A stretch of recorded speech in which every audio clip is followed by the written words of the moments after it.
Hi, everyone. The year 2017 is a great time to pause, take a deep breath, and reflect on these 18 plus years we've been together as a church. I'll call this a brief State of the Church presentation. It'll help us to remember back when, then look around where we are before we think ahead into the future. It was back in the fall of 1998. We began to meet in the gym of Collin College.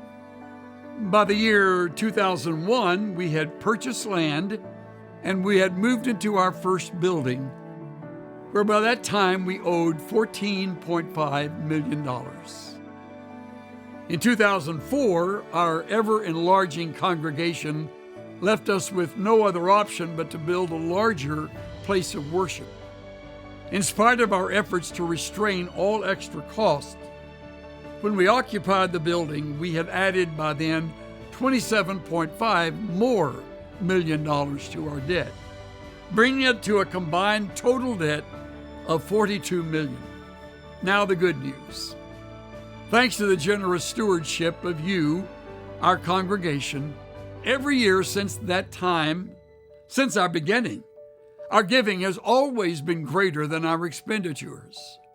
Also, you'll be glad to know the elders have had enough future vision to determine to set aside money each year that would be used to pay down our debt.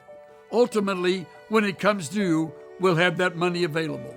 I'm pleased to announce that when that loan reaches maturity, 2019, our total debt will be less than $8 million. Reaching that milestone will allow us to focus on the remaining debt as quickly as possible and pay it off completely, leaving us debt-free. Now for the future. My desire is to see us get more serious than ever about training a new generation of gifted, qualified men and women who will catch the vision for this ministry. The same vision that has made Stonebriar Community Church such a vibrant and unique place of ministry.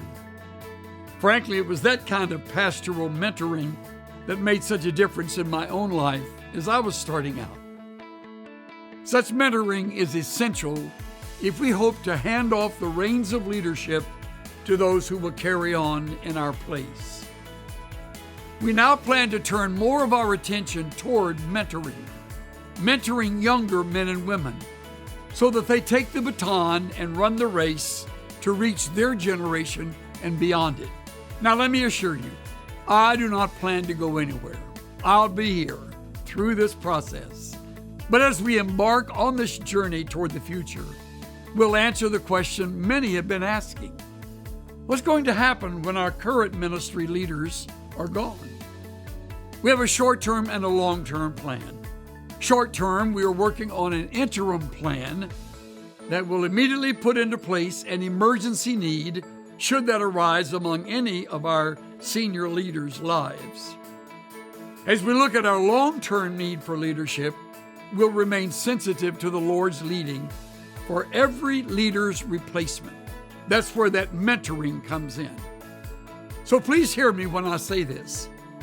Each one of us must commit ourselves to working together as we prepare for these healthy changes. More than ever, your personal attendance, your faithful service, and your generous financial support are absolutely essential. I close my remarks today with the words of the psalmist, "Through God, we shall do valiantly.